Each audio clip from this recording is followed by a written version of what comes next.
नमस्कार। आज की क्लास में हम बात करेंगे क्रिया।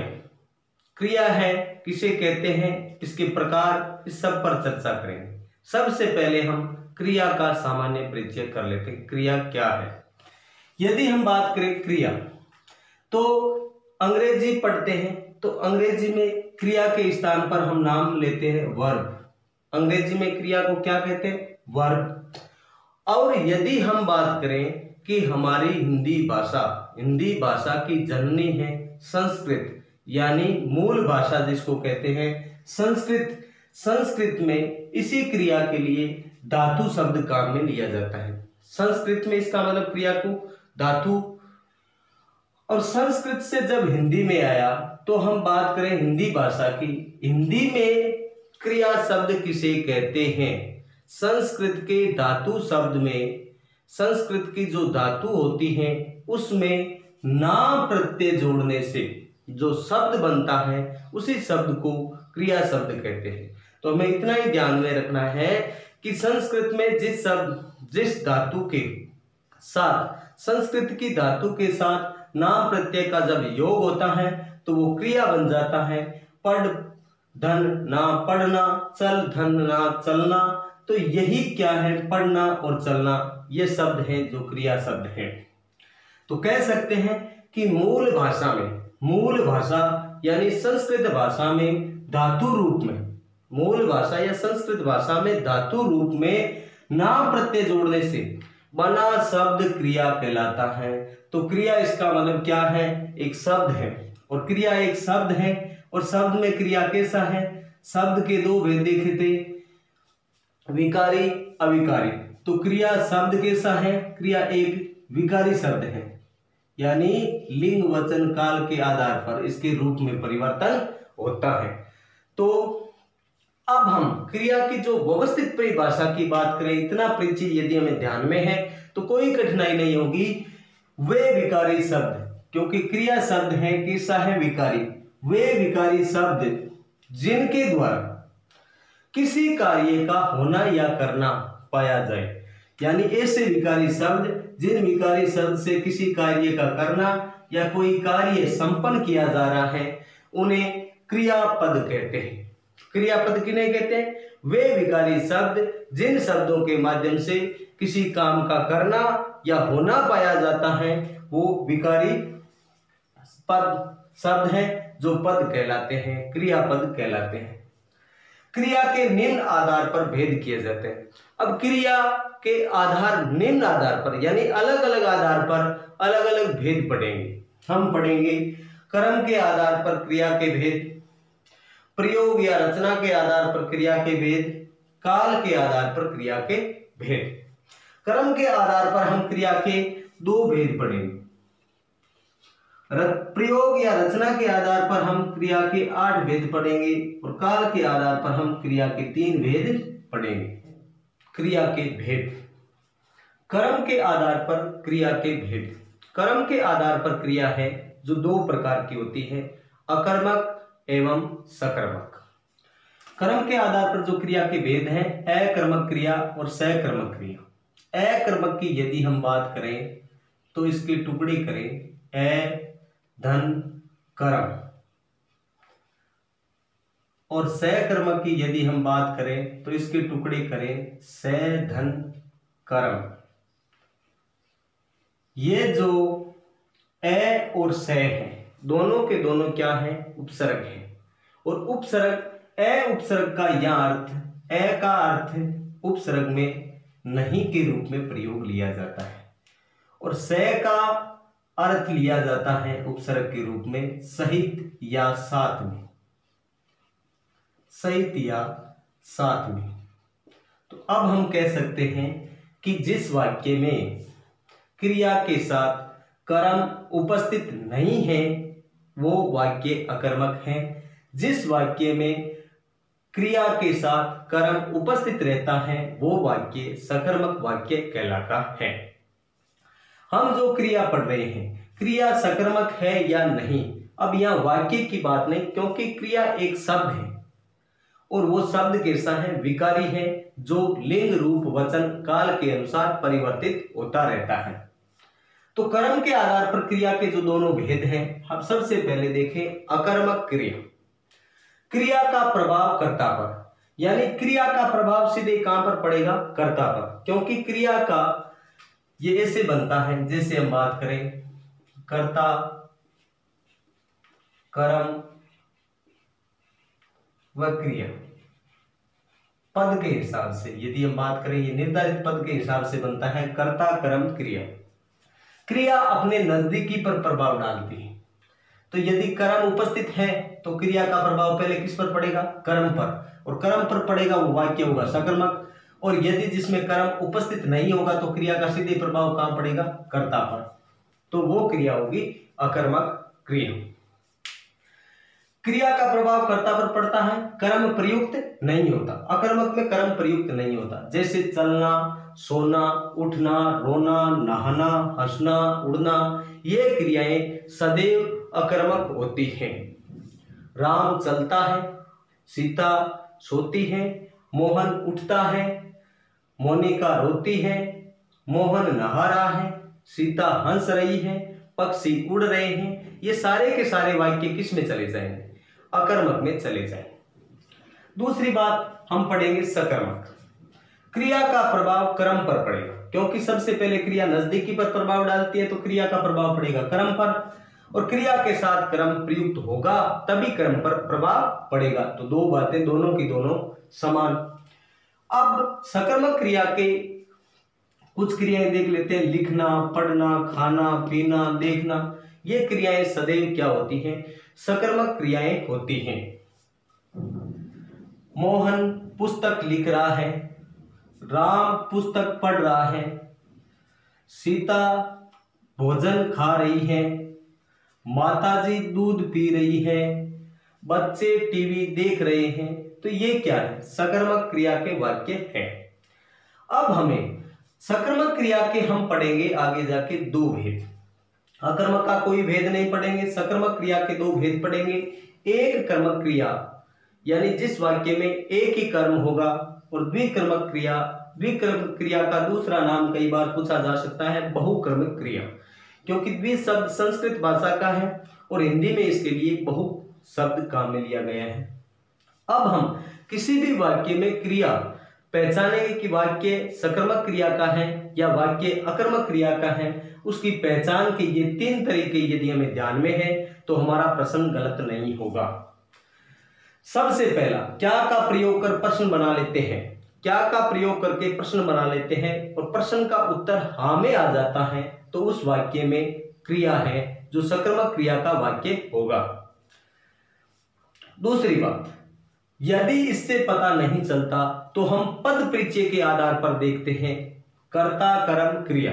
एक वाक्य में कर्ता को छांट लो, क्रिया को अलग कर लो, बचेगा कर्म तो कर्म है, और यदि कर्म नहीं बचा इसका मतलब वो वाक्य कैसा होगा?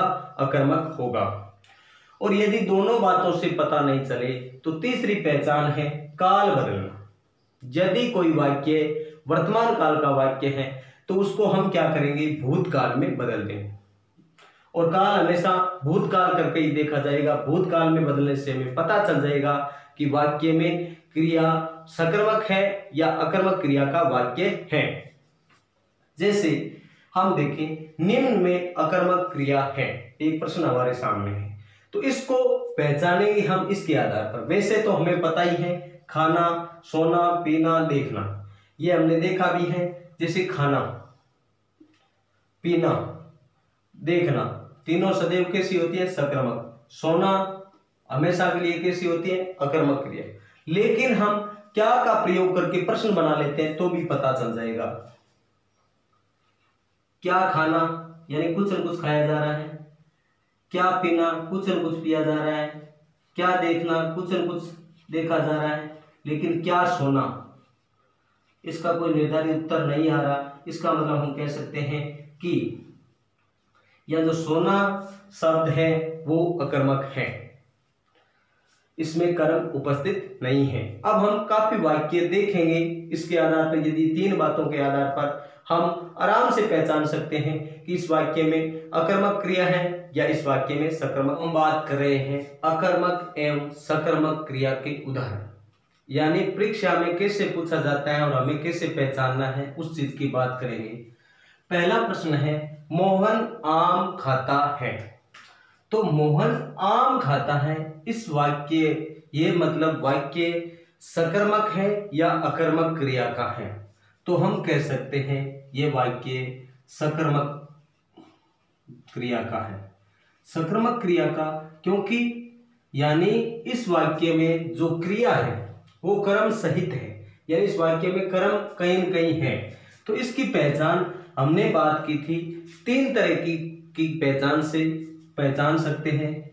यानी क्या से प्रश्न बनाएंगे और उत्तर यदि हाँ में आता है, तो वो सकर्मक क्रिया का वाक्य होता है। जैसे मोहन आम खाता है, तो क्रिया से पहले हमें क्या लगाना है? क्या। और अब हम प्रश्न बनाए, मोहन क्या खाता है? उत्तर आया आम। तो ये किस में आया? आम में आ गया। इस वजह से इस वाक्य में सकर्मक क्रिया का यह वाक्य है। चिड़िया उड़ रही है। चिड़िया उड़ रही है, ये वाक्य है अकर्मक। अब ये कैसे पता चला कि ये वाक्य है अकर्मक?